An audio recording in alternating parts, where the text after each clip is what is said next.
Hello students, we'll start our first lecture for paper 3 with the Shakespearean tragedy.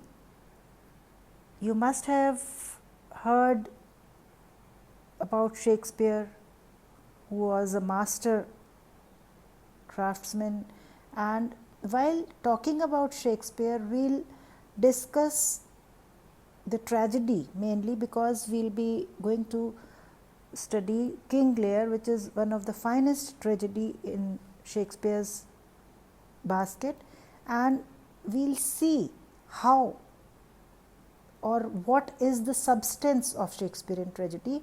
Why is it called as Shakespearean tragedy? Means it has some elements which has given it the name of Shakespearean tragedy, because people are still following and were following, but Shakespeare also has followed or taken some elements of his works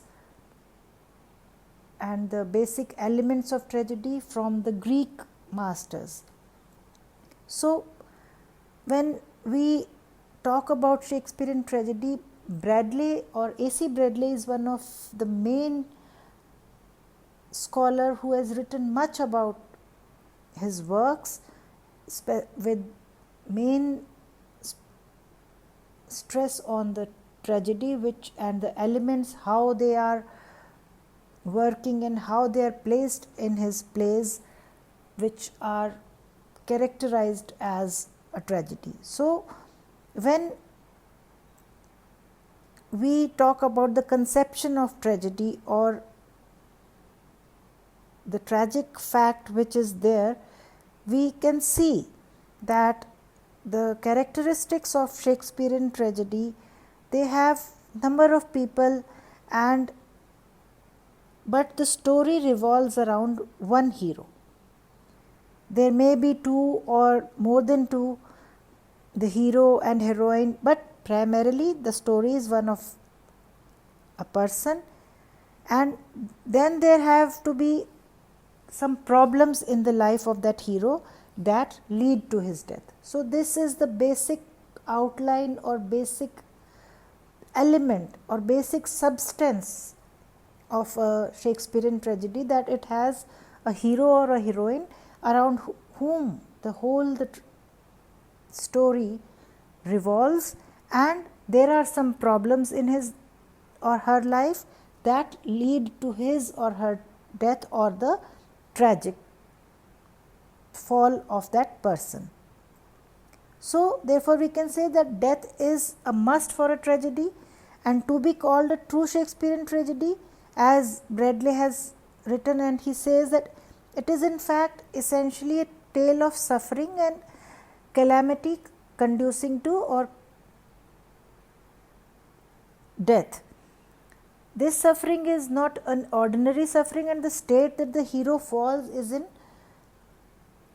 opposite to the glory or the happy state of his previous life or previous circumstances, and with an instant he falls, which has to be there, because otherwise there would be no tragedy. Therefore, a slow degeneration makes it a tragic plot in the Shakespearean sense.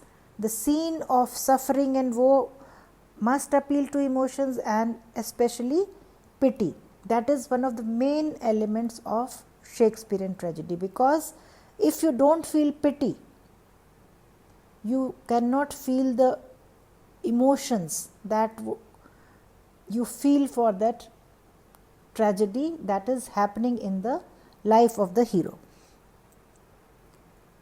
So, it may be more in one play and less in the another play, but pity is always there. So, for instance, when we talk about King Lear and Macbeth, it is directed in one case chiefly to the hero and in the other to the minor characters. So, when we talk about this and we think about the period in which Shakespeare was writing, So to the medieval mind, the narrative was more important. To them, a total reverse of fortune was the tragic fact that appealed to their senses and brought about the cathartic feelings of pity and fear. What are cathartic feelings? We will be discussing in detail in our lectures as we move on with this topic. So, this pity and fear made them know that man is a helpless creature, a sort of puppet, and there is some power that has the strings of the puppet in his hand, a power which appears to smile on him for a little and then on a suddenly strikes him down in his pride. So, a tragic fall happens. So, tragedy with Shakespeare is concerned always with persons of a high stature, because when we see that a tragedy of a person who is high in stature has a greater impact, because people, middle class people or people who are not as important in the social strata, their tragedy does not matter to anyone. So, the tragedy to happen, the person who is concerned should be of high stature, maybe a king, prince, some leader, and the consciousness of their high position never leaves them. This brings to the mind how in King Lear, when he forgets that he is no longer the king, but his position does not leave him. He identifies himself with his former post. In one of the tragedies, Othello is not a mere private person, he is the general of the republic. At the beginning, we see him in the council chamber of the Senate. So, the consciousness of his high position never leaves all of these characters. At the end, when they are determined to live no longer, they are anxious, as in Hamlet, not to be misguided by the great world. The calamity or the suffering that falls on the tragic heroes comes from their deeds of their own, which result in some or the other catastrophe. They may be the source of the deed or contributors themselves. They themselves contribute to the disaster, and it is stated that the center of the tragedy therefore may be said with equal truth to lie in action issuing from the character or in character issuing in action. So, A.C. Bradley goes on to tell or write about three elements that exist in addition to the characteristics of a Shakespearean tragedy. So, number one, he says that Shakespeare represents abnormal conditions of mind, means the hero has some flaw, some thing in his character that causes that tragic flaw or the tragedy in his life. It may be insanity, somnambulism, sleepwalking, hallucinations. However, the actions that lead to the tragedy are not done in such abnormal conditions, but these conditions are haunting their life or their character. Number two, the second element that Shakespeare often introduces is the element of supernatural in the forms of witches, ghosts, and some other supernatural knowledge. But this element is always placed in closest relation with the character of the main protagonist. It gives confirmation and distinct for two inward movements already present and exerting their influence. Number three, Shakespeare allows an influence of some chance or accident, that is the tragic fact at some point in the action of the play. Such a fact would start a chain of events that no one would be able to stop.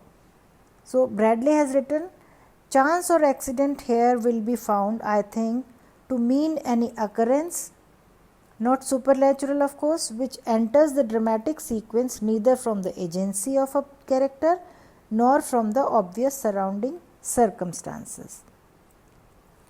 So, we can say that the statement, a tragedy is a story of exceptional calamity leading to the death of a man in high estate, and altering it we can say the story is one of human actions producing exceptional calamity and ending in the death of such a man. There are always outer tensions and then there are the inner conflicts within the soul of the main hero or the protagonist. Bradley calls these conflicts spiritual forces. So, we can say that in a Shakespearean tragedy some forces are there which are conflicting with the character of the hero. They are shown acting in men and generating strife between them. It is necessary that the Shakespearean hero should have so much of greatness that in his error or the error of judgment and fall, we see vividly or consciously of the possibilities of human nature. The nature of the ultimate power is analyzed in all the text, and the author argues that it is not a law or order which can be seen as just and benevolent, for in that case the spectacle of suffering and waste could not be as fearful and mysterious as it should be.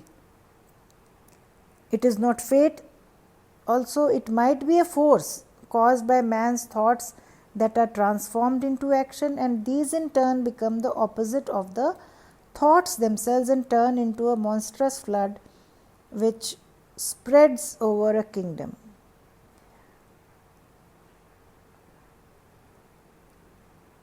So, when we see such things, we discuss how helpless a man can be because of his some conflicts that are going in his mind. All this makes us feel that how the blindness of thoughts and the helplessness of man becomes the architect of his own destruction. Fate cannot be fully blamed for this, because human action is the central fact in tragedy and also as the main cause of the catastrophe. The action is in one way or other wrong or bad. The critical action is in greater or less degree wrong or bad. One does something or the other that gets the result as it is.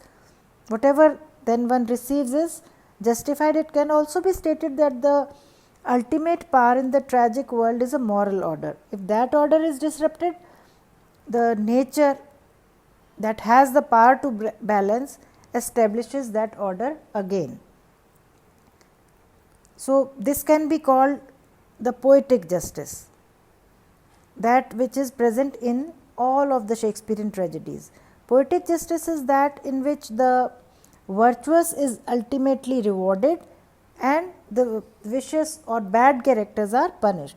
This is clearly not what is found in Shakespeare. It is where all deeds are punished no matter if the doer was good or evil. The tragedy in his plays is that the good part of the hero is wasted in its attempt to expel evil. The evil against which it asserts itself and the persons whom the evil inhabits are not really something outside the order, so that they can attack it or fail to conform to it. Bradley says to that his theory of waste, how in this universe where the striving for good is always thwarted by evil, man's heroic actions are always wasted. Tragedy would not be tragedy if it were not a painful mystery. So,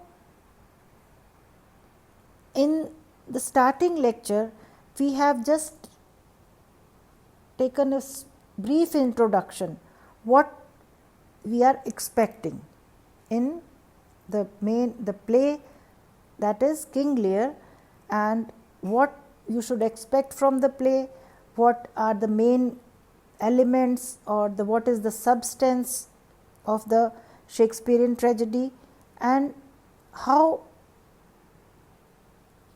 you have to prepare yourself to read Shakespeare. Thank you.